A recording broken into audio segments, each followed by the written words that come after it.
Good morning, good afternoon, and good evening to everyone. And thank you for joining us for the second webinar in our series, Learning and Adapting During COVID-19. Today, we'll be discussing how health systems can respond to COVID-19 disruptions. My name is Christina Bisson, and I will be your moderator for today's webinar. I serve as the Health System Strengthening Director for RTI's International Development Group. Let me frame the discussion for us today.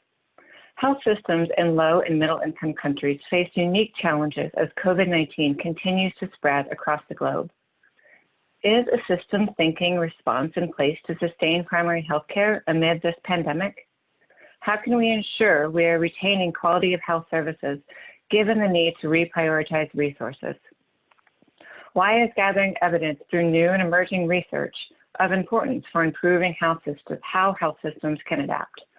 Our panelists will discuss these questions during RTI's second webinar in our Learning and Adapting During COVID-19 series.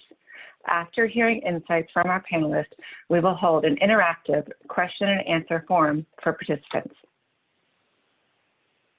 Before I introduce our esteemed panelists, I'd like to take a quick moment to acknowledge that we will not be using video throughout the webinar today due to bandwidth and potential connectivity issues.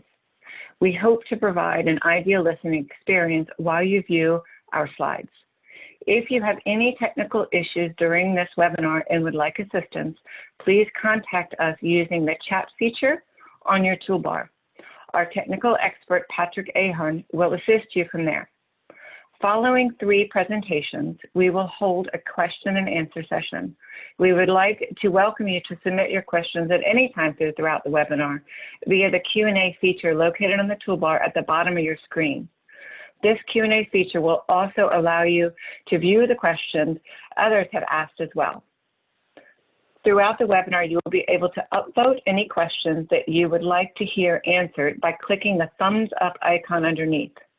Your votes will help us determine which questions we will ask the presenters at the end of the webinar.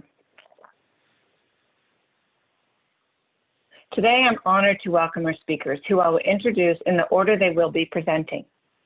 Sunita Krishnan is the Deputy Director for Measurement, Learning and Evaluation at the Bill and Melinda Gates Foundation India Country Office, where she manages a portfolio of mixed method research and evaluations of reproductive, maternal and newborn health and nutrition, and health systems interventions to inform the Foundation's strategy and programs in India. Her research and publications over the years have addressed a range of health, nutrition, and population challenges facing India: health inequalities, health systems performance, HIV/AIDS, maternal, reproductive and sexual health, and sanitation. Dr. Margaret Crook is a professor of health systems at the Harvard T.H. Chan School of Public Health. Dr. Crook's research generates evidence on how health systems can improve health in low and middle income countries. She develops novel measures of health systems quality and studies the links between quality and population demand for healthcare, health outcomes, and confidence in the system. She uses implementation science methods to evaluate large-scale health systems reforms and currently collaborates with colleagues in India, Ethiopia, Kenya, and Nepal. Dr. Crook recently chaired the Lancet Global Health Commission on High-Quality Health Systems in the SDG era, a global initiative to refine and measure quality in the health systems of lower-income countries. And finally, Kelly Saldana is the Director of the Office of Health Systems for USAID's Bureau of Global Health. Kelly began her career as a health system strengthening advisor in the Bureau for Latin America and the Caribbean. Next, she spent several years in the Office of Health, Infectious Diseases, and Nutrition as the Deputy Director, where she worked closely with USAID's malaria, tuberculosis, neglected tropical diseases, maternal and child health, nutrition, and global health security agenda teams. She has supported a wide array of programs, including the Haiti earthquake response, implementing the inaugural round of the Saving Lives at Birth Grand Challenge, and leading development of USAID's Zika response. Now, I would like to introduce our first speaker, Sunita Krishnan. Thank you so much, Christina, and hello from New Delhi. Thank you so much for the opportunity to be part of the discussion today. I'm really excited to hear Margaret and Kelly's perspectives and to participate in what's promising to be a great discussion. Next slide, please. So let me start by giving you a bit of context. I'm speaking with you from New Delhi, India, where we're on day 64 since the government announced a complete national lockdown. About 3.2 million coronavirus tests have been done thus far. More than 100,000 tests are being conducted on a daily basis. Over 150,000 cases of COVID-19 have been identified, and nearly 4,500 deaths have been reported. On the 25th of March, India came to a complete standstill as a result of a national lockdown. In the latest phase of the lockdown in India, most economic activities have resumed and mobility restrictions have been withdrawn outside of containment zones. In fact, flights have restarted as of this week. However, Delhi has recorded its highest 24-hour spike with a reported 792 cases, and the number of cases per million population continues on an upward trajectory. We're seeing increases in cases in states like Bihar as a result of the return of migrant workers. So the situation continues to be fairly serious. Civil society, national and state governments, development partners, and the corporate sector are all actively engaged in containing and mitigating the epidemic. The Gates Foundation's work, aligned to the priorities of the government of India and the states of Bihar and Uttar Pradesh, has been focused on advancing the health of India's most vulnerable communities. Our COVID-19 support can be broadly categorized in three areas: strengthening the response of the governments of Uttar Pradesh and Bihar, catalytic technical assistance at the national level, and partnerships with philanthropists, civil society, and others. My team, the Measurement, Learning, and Evaluation team, is tasked with supporting our health team to develop and implement a learning agenda that will facilitate our adaptation to the evolving scenario and enable us to continue to support India's progress towards the health-related sustainable development goals. And it's in this context that I've been thinking about research and evaluation. Next slide. In fact, I've been having a pretty hard time sleeping, and I suspect that resonates with a number of you. And here are the questions that are keeping me up at night. How can research and evaluation have impact in the context of a dynamic, evolving pandemic? And how do we foster learning and adaptation of technical support to strengthen health systems in this kind of an evolving scenario? Next slide. I've had time to nurse my worries. And here's why I'm especially concerned about the impact of research and evaluation. We all recognize that we're facing an unprecedented, highly dynamic situation, and information is essential to guide our response. There's a need for real-time data on who's affected by COVID-19 and the related policies that have been implemented. But generating real-time data in the context of a pandemic and within an environment that wasn't already set up to do this is really challenging. It's clear that we need information, and we need information fast. At the same time, we're also accountable for producing high-quality research and to producing impact beyond the research domain. It's not enough to produce data, but we need to ensure that the data reach those who can act on them. Now, more than ever before, we must measure the impact of our research. Are there changes in society, economy, or environment that have been influenced by our work? This is the question that keeps me up at night. This is the question that's animated many of my team meetings. Next slide.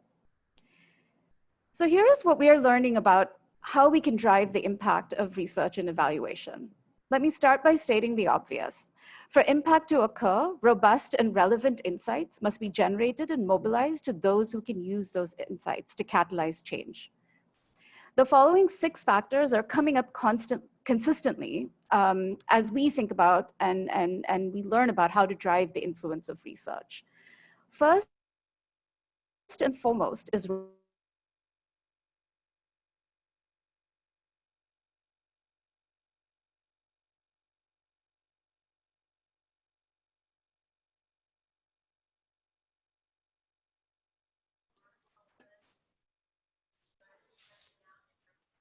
Sunita, I think we lost your audio.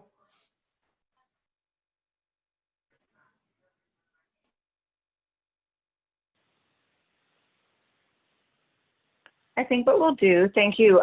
While we manage that technical difficulty with the Delhi office in India, what we will do is pause this and come back to Sunita's slides. That she does have a couple more slides to run through while we remedy that.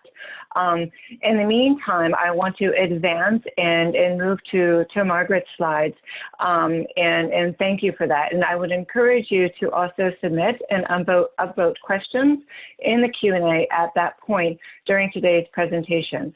So next, I would like to invite Margaret Cook. Thank you. Hi, good morning, afternoon, and evening, everyone. It's a pleasure to be with you today. And I can't think of a more important topic to be discussing at this moment when we've had at least a minimum sense of what COVID has wrought on our health and in our health systems. And I think the time is long past to start looking at how health systems respond. Next slide, please. I think we, in thinking about the role of health systems in this pandemic, need to ask ourselves, what are health systems for? What is the primary goal of health systems? And here I'm sharing with you a definition that we arrived at in the Lancet Global Health Commission on High Quality Health Systems, which holds that health systems are for and about people. A high quality health system improves health by doing three core tasks. One is by consistently delivering care that matters to people's health. Two, by generating trust and value among all people, not just a subset of the population. And three, by responding to changing population needs. And I'm sure as you're looking at these three elements, we can immediately apply them to the care of COVID patients, but also the functions of the system for non-COVID conditions. But let me focus on this last point, responding to changing population needs. Next slide, please. So I think that one of the common misunderstandings of health systems is that they are a pile of bricks. They are a set of clinics and maybe a set of people who are tasked with curing disease. But actually, health systems are complex adaptive systems. They're mechanisms that do have to adapt and change in response to circumstances. And one way of characterizing that change is by calling it by its name, which is resilience. Resilience is the capacity of health actors, institutions, and systems to respond to crises, maintain core operations, and reorganize themselves if conditions require it. So again, let's just reflect on those three concepts. Respond to crises. In the case of COVID, it is to give the utmost care to COVID patients, but not just that, to also be able to detect the size of the epidemic and be able to identify the subgroups that are most vulnerable to it. Second part is maintain core operations, which has to do with all of the other functions that health systems play for non-COVID conditions, which continue to happen. And lastly, the ability to learn from that experience to reorganize as necessary. Next slide, please. So coming back to the notion of a high quality health system, high functioning health system would be another way to think about it, is that it is a system that fundamentally produces good processes of care and solid quality impacts. And that's the top of this diagram, which shows that under the processes of care, what patients are looking for, what people are looking for from a health system is two fundamental elements under process: competent care and systems and a good user experience. Both of those are critically important. And the impacts that everyone hopes for, and this is the reason we invest in health systems, are of course health improvement, economic benefits that arise from that health improvement, and the importance of confidence in the system. And just to say a word about confidence and economic benefits, I think no one will argue with health. But again, I think the COVID moment is exposing some of the challenges that we have in the functioning of health systems in producing both confidence and economic benefits. Confidence right now is quite variable in health systems, I would say, around the world, where we're seeing quite a bit of fear from patients in accessing health services. We are also seeing that health workers themselves are not confident that they can do their job safely. I would say there is a crisis of confidence, certainly in our country and in many countries, about the leadership that we're seeing on the COVID epidemic. And yet we fail to recognize how important the generation of confidence is as a core function of health systems. Economic benefits are also an apparent challenge right now at this moment. in that we are seeing that both people who are directly affected by COVID, but an even larger number of people not directly affected by COVID are suffering tremendous economic harms from this moment and from the health system and public health response. Next slide, please. So let me just put some data out here for you all to consider, and this helps us size the problem, size the challenge before us. And I should say these data are from before COVID. So when we think about a high quality health system and what it is producing in processes and impacts, let's start with impacts on the top right. What we can see is that today and every year, there is an excess of 8.6 million deaths that happen in low and middle income countries from treatable conditions, conditions that should be treatable in 2020. There's no reason for them to be fatal, but that those excess deaths are increasingly caused by poor quality of care when people seek care rather than from people not seeking care. A second data point on this slide on the top left shows the average knowledge that clinical officers and nurses have in a Kenyan county. These clinical officers and nurses are charged with taking care of laboring mothers. This is their average knowledge score in an obstetric skill test, which shows a very large gulf in what is known and what ought to be known in these settings where mothers and newborns are relying on health workers to save their lives. And then the last number on this slide is about mental health. And this number is taken from nationally representative surveys in 8 low and middle income countries, showing that fewer than 10% of people with depression, with major depression, disabling depression, are able to receive minimally adequate treatment for that depression. So just these 3 numbers, I think, show you the gulf that we still face in getting to the vision of high quality health systems. Next slide, please. And if quality is an important issue today, if it's a critical issue today, it will only get more critical.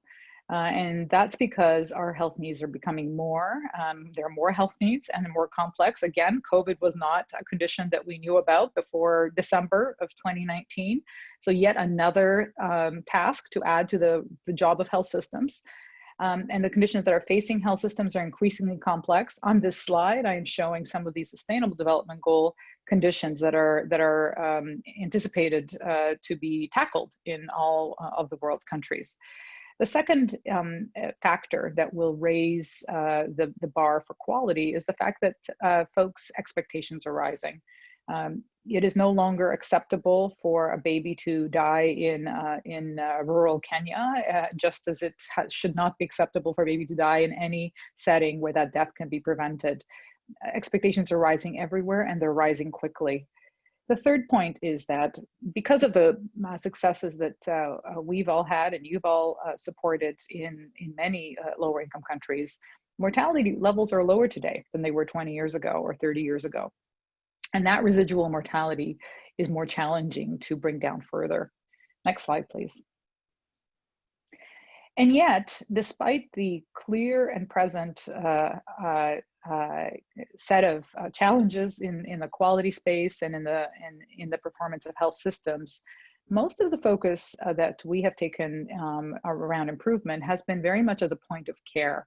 And by that, I mean, we have been trying to change provider behavior. We have been trying to add some inputs into health clinics, maybe add a job aid or a guideline on a wall. And even more sophisticated approaches such as PDSA cycles, such as continuous quality improvement efforts, have been increasingly tested in low and middle income countries as imports really from high income countries. And yet what we see is actually extremely limited results from these very intensive efforts. And here I've just included a series of recent peer-reviewed literature showing failures of quite promising and exciting approaches, such as the ones I've just detailed. Now, what does this mean? Does this mean we have no idea on how to achieve a better quality health system? I don't think that's what it means. But I do think that an unthinking importation of ideas from high-income countries, where, by the way, these ideas are under struggling to succeed in high-income countries, but certainly importing some of these complex point of care, clinic level solutions is not going to be a viable option. Let's move to the next slide, please. Instead, I think this is the moment, and COVID, I think, makes the moment even more urgent, to look at the structures of health systems in low and middle income countries, and really in all countries, to understand whether we have what it takes, whether we have the base on which to build a responsive health system that works for people.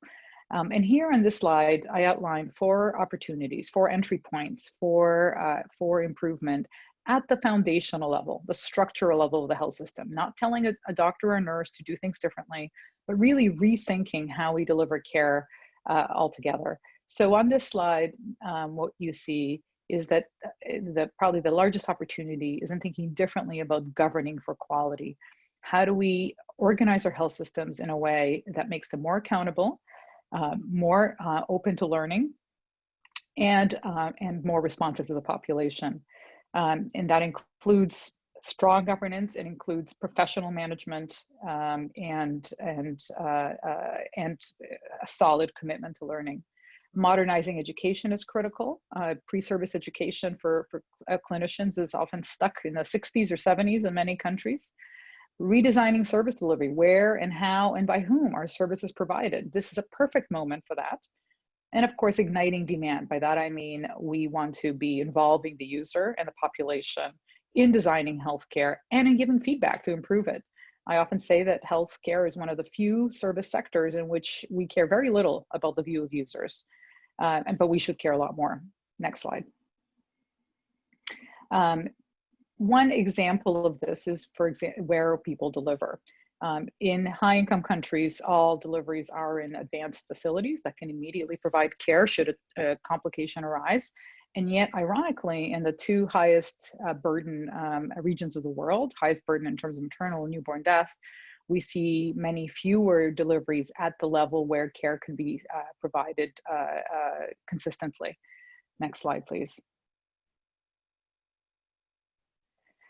And so that is an example, redesigning where care is provided, rethinking who provides it, raising the bar, raising the standards for care throughout the world is I think essential right now.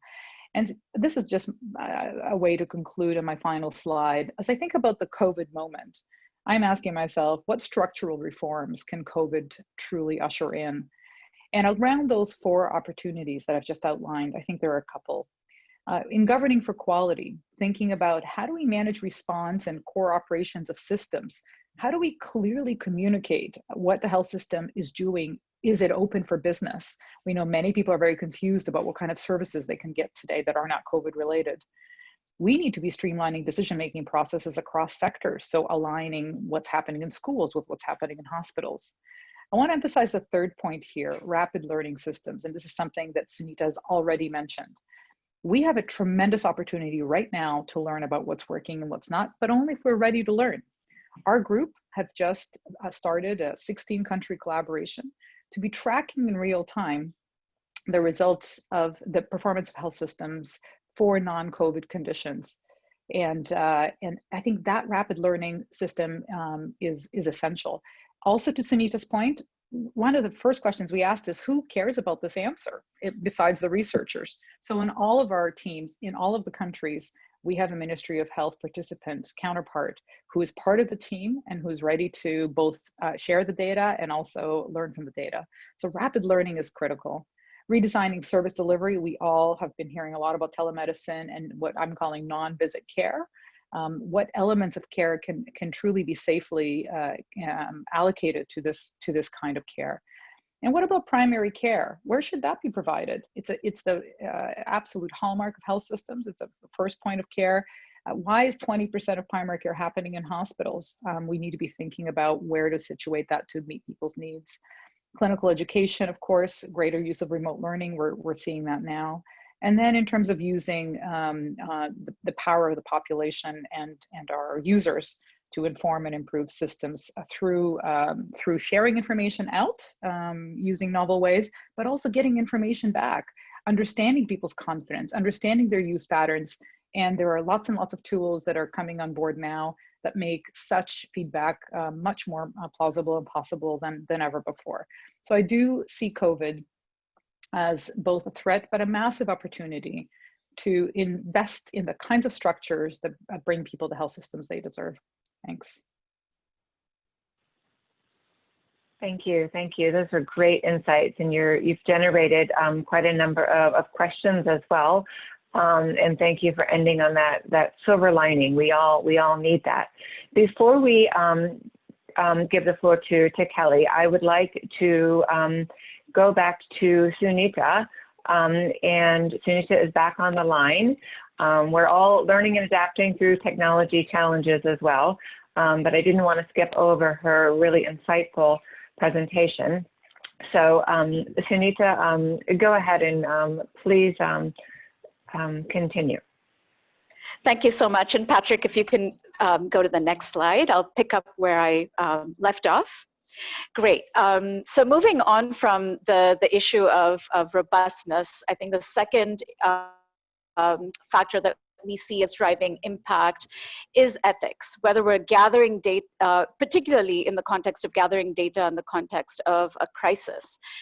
This is really challenging. There are many ethical issues and dilemmas that we're confronting as researchers. And we know it's vital to have information, but at what costs? What sources and kinds of information are good enough? For example, I've been part of several discussions focused on domestic violence. We know that domestic violence is not only a violation of women's human rights, but also a major public health problem. And there's a recognition that women's risks of domestic violence have likely gone up since the national lockdown. But there are many questions that we actually need to answer before we go out and start collecting data on domestic violence. How should those data be gathered? What are the risks associated with asking questions about violence, particularly through a mobile phone survey? Can these risks be mitigated? Do the benefits of having data outweigh the risks? And what are the researchers' obligations when women disclose experiencing violence? What other sources of data, such as reports filed with the National Commission for Women, might be good enough? In addition, the issue of demand that Margaret just touched upon is one that we've been thinking through. Are we actively nurturing demand? And are there mechanisms for dialogue between researchers and other stakeholders to surface the questions around which there is a demand for evidence?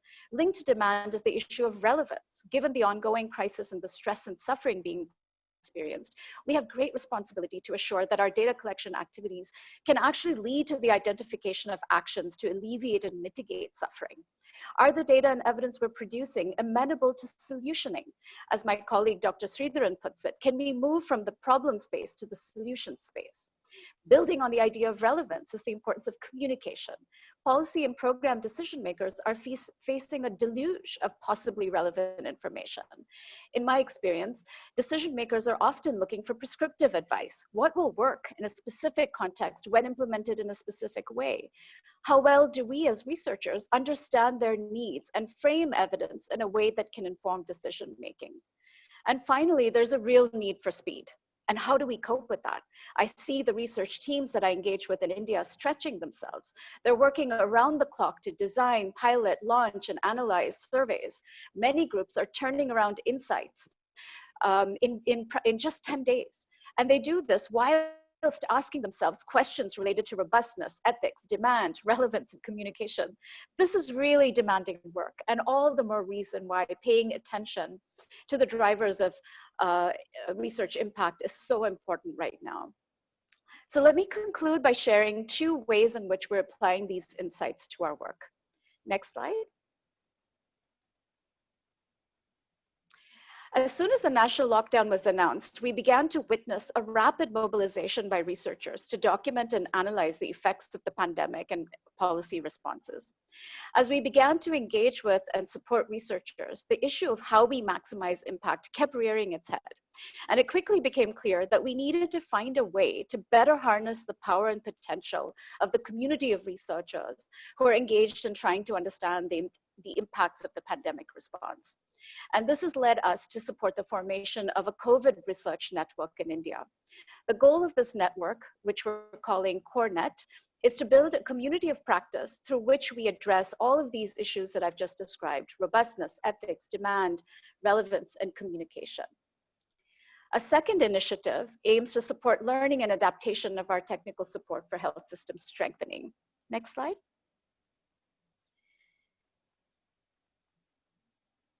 So the second example is focused on our health portfolio.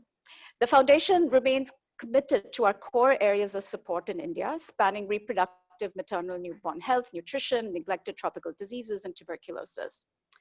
Our health team is pulling together an overarching learning agenda to better understand the medium-term indirect effects of COVID-19 on national and state trajectories towards health goals. The agenda is framed by a set of meta questions that we're still in the process of refining. As you can see from this, the list on this slide, our work focuses on the interplay between health systems and communities, very much along the lines of Margaret's work.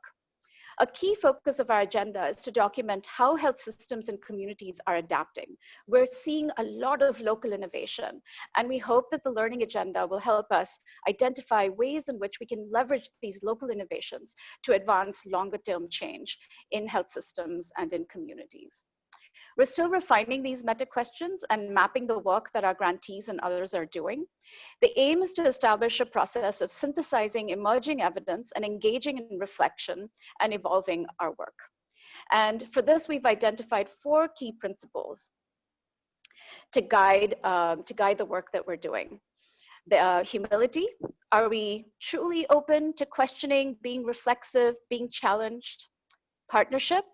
Are we proactively seeking out and investing in collaboration, complementarity, and synergy? Transparency. We're very committed to ensuring that data are findable, accessible, interoperable, and reusable.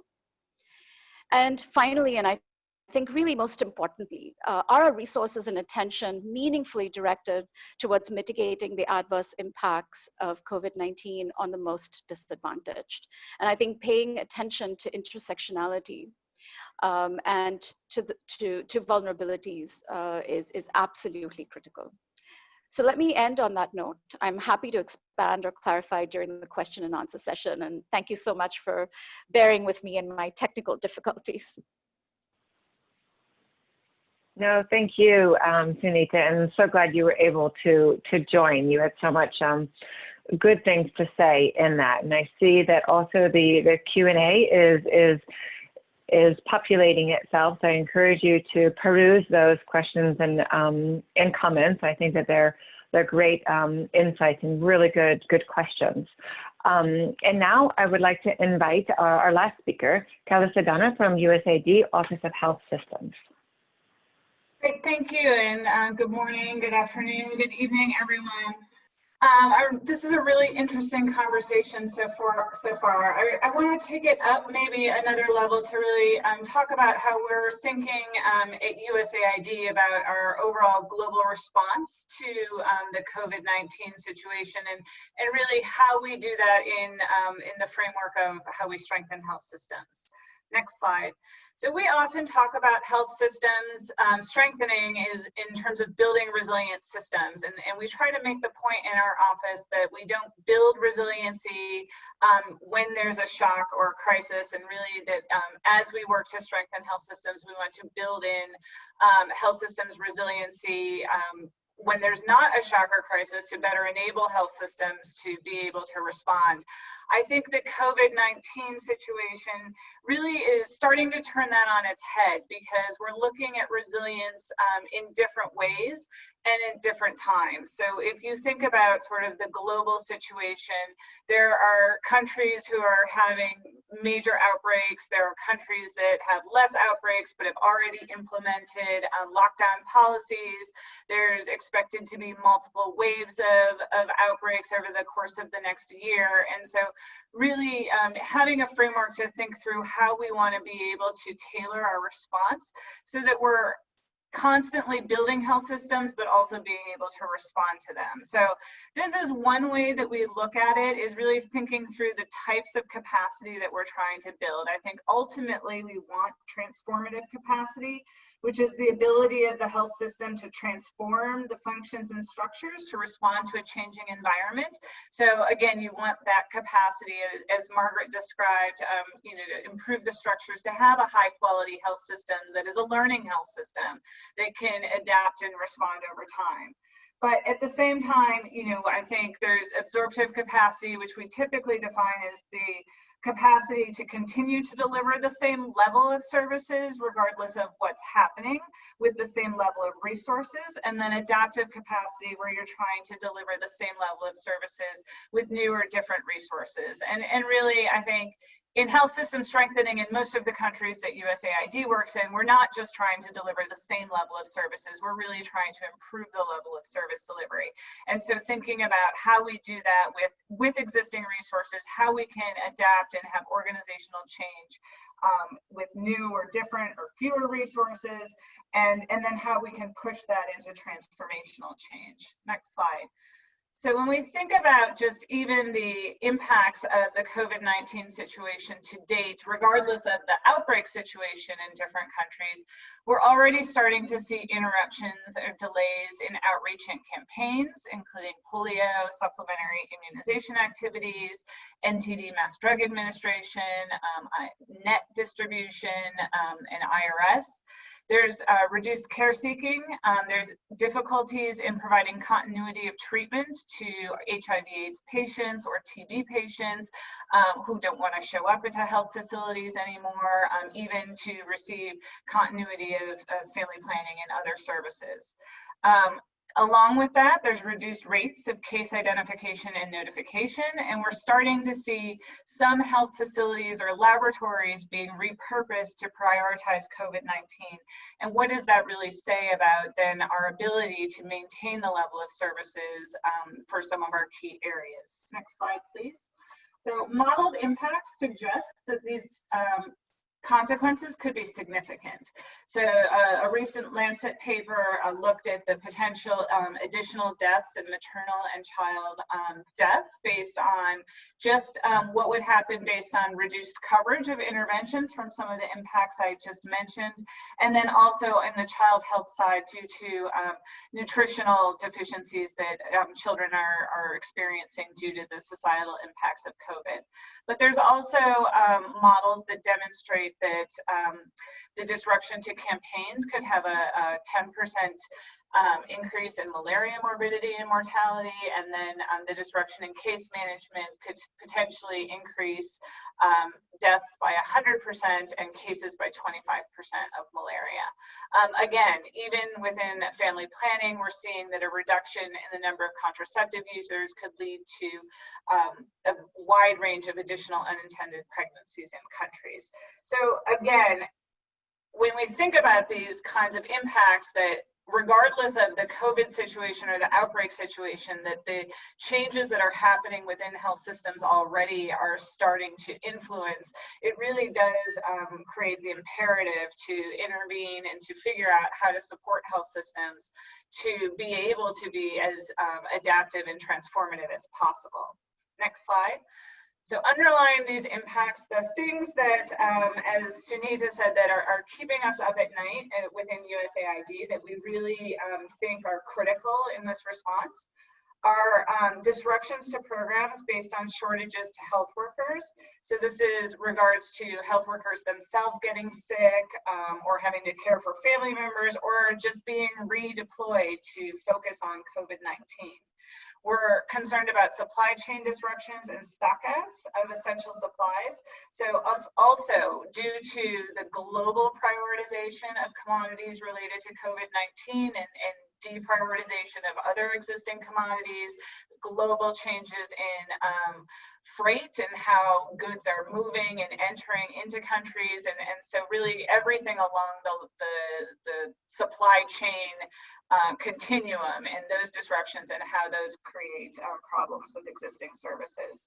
I've talked a little bit about barriers to access related to potential service disruptions or people no longer wanting to go, but we're also concerned about potentially increases to informal fees or longer wait times. And then I think this goes very along the lines of loss of trust and disruptions to service delivery. Next slide, please. So when we think about this, what are the opportunities that we're looking for? You know, I feel like I say this all the time, but I do think that there's an opportunity to focus on health systems in a truly foundational and cross-cutting way. Within our thinking around health systems, we do talk about those activities that strengthen the foundations of the health system that are then critical for all other programs to build upon. So, you know, if you take the supply chain example, not only the supply chain, but the overall regulation of medicines within countries really is necessary to ensure high quality products, to provide for pharmacovigilance, to ensure that people are using drugs and commodities the right way. It's critical for COVID, it's critical for a lot of our ongoing programs, and there's opportunities to really build that. There's other examples as well.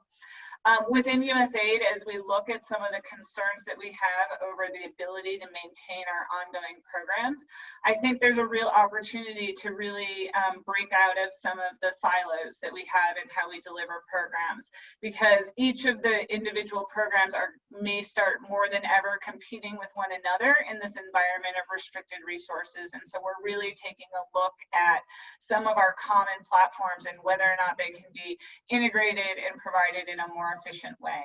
And then going back to the original slide, it's really thinking about how we can make our health systems more resilient as we move through the various phases of response. So thinking about things that build absorptive capacity, such as just reiterating the need for respectful care to ensure patient safety and maintain trust, to you know, strengthen existing referral systems that are there, but also looking at adaptive capacity.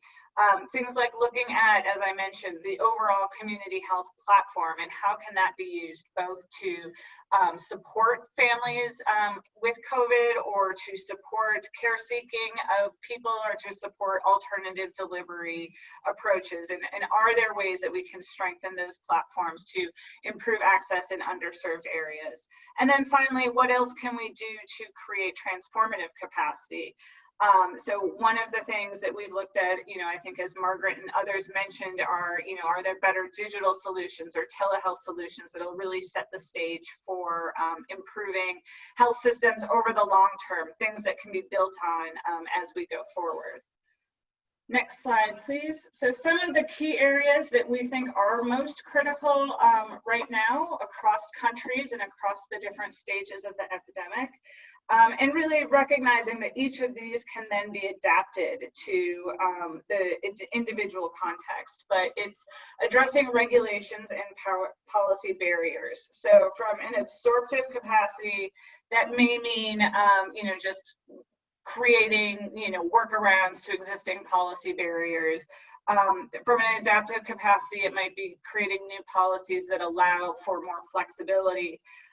From a transformative perspective, that could be addressing, on the whole, regulations and policy barriers that limit access, and really thinking through the way health systems are structured, I think, as Margaret alluded to as well, and what are some of the policy barriers that impede the flexibility? Are they just the way the public financial management system is set up that inhibits the ability to move financial resources quickly from one district to another? Is it regulations around how what different cadres of health workers can and can't do that impede the ability to allocate resources to need, and really sort of setting the stage for those activities, just to provide a couple of examples. But there's other ones along the lines of these areas as well. Next slide, please. And then, so just to finish up, I give a couple examples of what USAID has already been doing with respect to our response. So our Health System Strengthening Accelerator project has been facilitating linkages between Ghana and other countries to provide them with sort of real-time insights from technical experts who have had some success in approaching the pandemic and really implementing adaptive and transformative approaches. We build on a whole of society approach in Laos, where we're working with private pharmacies to enable them to provide health advice. So really looking at all of the assets available within country and in the forum in which people can get information. And then our medicines, technologies, and pharmaceutical systems project, MTAPS, has been working across countries to strengthen infection prevention and control, including medical waste management, and then doing some great work in the Philippines, really adapting to overall distance learning models and methodologies to rapidly train lots of people. So I will stop there because I know we want to have plenty of time for questions and answers, but thank you all very much. Yeah, thank you. Thank you. And some of those, thank you, Kelly. Some of those statistics in terms of the impact, the modeling that you've done in terms of the repercussions of the disruptions of service delivery are disturbing to hear, but also thank you for ending on like how can we really effectively develop those solutions and giving us some tangible ideas in terms of our programming and the work that all the participants do in the lower and middle income countries where we work. I wanted to turn our attention now to the Q&A, and so thank you for submitting those questions as well. And I encourage you to continue to do so, and encourage you to upvote via the thumbs up tab on the toolbar so that I can understand what are those questions that are the most relevant for the large list of participants that we have. A couple of questions that I want to start off with, and maybe I would like to kind of read out three if you don't mind, and then I'll field them to who I think might be able to respond the most. But of course, Kelly, Sunita, and Margaret, please feel free to also read through these questions at the same time and touch upon elements of these questions as we have about 10 minutes of Q&A, which is a nice amount of time. The first question that received kind of a lot of attention is centered around the measurement that the governments have to really undertake the issue of confidence. I think that's a component, Margaret, and that others brought up as well. So how can we support governments to undertake to instill the confidence in the health systems, especially where the health systems are less resilient? The second question that's most relevant is getting the most attention from the participants is about the 4 structural reforms that Margaret also pointed out. And so one key piece is the financing piece of that. And so I was wondering, Margaret, if you can touch upon that. In terms of the first question, the health systems, in terms of instilling confidence, I wondered, Kelly, if you can touch on that. And then Sunita, I'm wondering if you can talk about the drivers of the intangible drivers of poor performance. In your learning in particular in India, but we're learning across the globe that software for health systems is really important, and these may not be kind of institutional. And so how can we support governments to focus on that? I will leave the floor open now to maybe Sunita, if you wanted to go first, followed by Margaret, followed by Kelly, please. Over to you all. Thanks, Christina. So I actually would like to take the question, if you don't mind, on what measures governments can take to instill confidence in health systems. And I wanted to point to the importance of paying attention to the community health system. And what we're seeing in India is a huge community response, as well as the mobilization of community health workers to lead the way really on local responses to containing the pandemic. So community health workers in India, we've got 3 cadres of community health workers: Anganwadi workers, ASHA workers, and auxiliary nurse midwives. They've been very, very important in reaching out to communities to build awareness about COVID-19, to raise the knowledge around precautionary measures, to be linking communities to testing, centers, testing, access to testing, guiding individuals who have symptoms into care facilities. And at the same time, these frontline health workers have also been attempting to maintain essential service provision. So they've been, in the context of these house-to-house visits, raising awareness around the pandemic, also been distributing oral contraceptive pills, condoms, take-home rations, which have been really key, given that food security has really taken a big hit through the lockdown. And these frontline health workers who already had a lot of rapport, and many of them live in these local communities and they're local community residents. So they have these prior relationships, but they've really become lifelines. And I think a way in which the health system and the governments can really instill confidence in health systems is by investing in these frontline community health workers and ensuring that they're actually getting paid, that they're getting paid on time. Community health workers have been offered an additional incentive, like a hardship allowance for engaging in the pandemic response. I think ensuring that they're actually getting that hardship allowance, ensuring that they have the protective equipment that they need to engage in the community outreach and service provision safely. All of these things that I think need to be done to promote, protect, and support community health workers can go a long way, because they are close to communities and they're in a really great position to instill confidence and trust. Over. Thank you. Margaret, I'm wondering if you want to comment on the question about the reforms. Sure, thank you, Christina.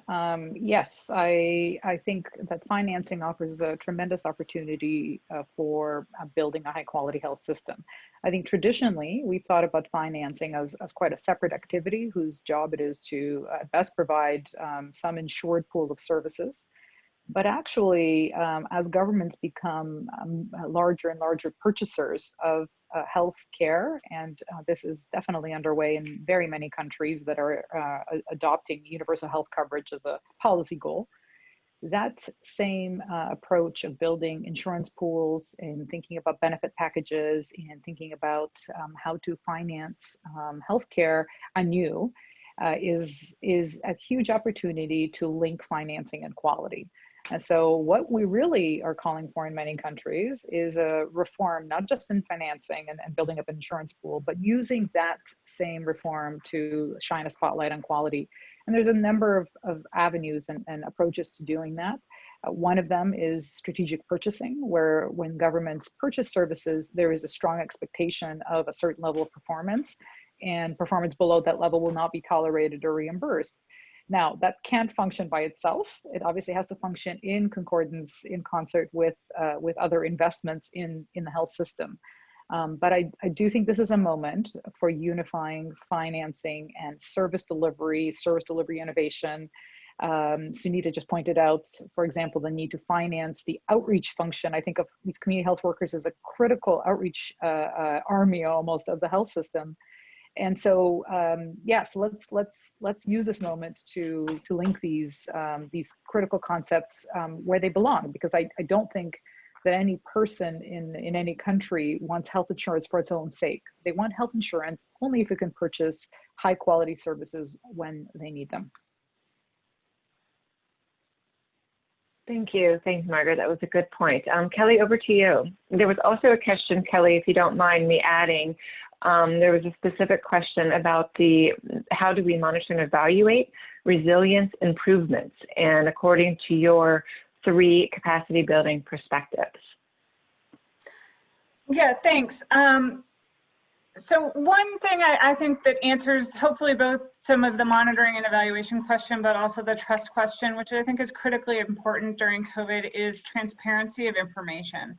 There's so much going on and there's so many opportunities for misinformation that I think the more governments can be transparent with their citizens and really society as a whole about both what's happening with COVID, but also the impacts it's having on existing services, and then the sorts of measures that they're taking to adapt and respond. And I think if we have such kind of transparent information, we can also use this to monitor some of those changes. So I think ultimately the three types of capacity that I talked about are really about the ability to maintain and or improve services with different levels of resources, or different kinds of resources. And I really think COVID is all about changing resources. If we can't do campaigns, how are we going to deliver services? Making those changes, communicating them to people, and then being able to identify sort of what impact that is having on the ability to maintain services. I think looking back can then really say something about a country's ability to respond. And then I was going to answer just quickly some of the softer side question. We at USAID within health systems are talking about a couple of cross-cutting themes to our work that I think might be useful in thinking through some of that softer side work. One is really thinking of health systems as a whole of society approach. I think a lot of times we think about health systems from a very public sector viewpoint, but I mean, there's critical roles for the private sector to play, as well as communities and the nonprofit sector. But really, it's about making sure that there's linkages between all of these different groups, especially in this time, and how do we link them together so that people are working together? Are there ways to, have some services in the private sector, other services in the public sector to cross-refer, share resources in order to advance and respond on this? The other theme that we talk about is transitioning to local actors. And so I think more and more, a lot of the knowledge and experiences with local actors and local institutions, and how can we as international organizations that can't travel anymore and can't get on the ground, how can we really provide that support to transition to local actors? And then the last is recognizing that behavior change is required by all actors. It's not just something that we encourage citizens to do, but we need to think about behavior change on the part of policymakers, managers, clinicians. What are the behaviors that we need to see from them in terms of transparency, adaptability, and flexibility that we can build over time that will create resiliency and enable a better response? Thank you for that. Thank you for that, Kelly. And we're almost out of time. I wanted to circle back around to Sunita, who wanted to add a point quickly before I conclude. Sunita? I just wanted to pick up on the question about system software and the idea of institutional values and norms as being really key to the production of good health. And I think the research that we've been supporting has really underscored the importance of this idea of behaviors that Kelly just referred to, but sort of those behaviors are also driven by certain values and norms that are perpetuated within the system and within the community at large. And I think it contributes, for example, to the lack of sufficient recognition and support to frontline community health workers, for example, who are primarily women. I think it can also be linked to the fact that we still have a lot more work to do in terms of assuring and ensuring respectful care for women. And so I just wanted to flag that this issue of values and norms as they operate within the health system and within communities is a really important one for us to look at. Yeah, thank you. It's certainly an important for everybody. Thank you for all of your questions and your insights. Of course, we can't get to them all, but it certainly got me thinking in terms of how we can continually improve the programming and how we can support our local partners. So as we conclude our webinar today, I'd like to thank our speakers, our participants, and the team helping out to put this webinar series on at RTI. We really look forward to continuing the conversation in our future webinars. Please take the time to fill out the brief evaluation that will pop up briefly on your screen after this presentation. Moreover, the evaluation will also be emailed to everyone along with a recording of this session by early next week. Again, thank you so much for joining, and take care.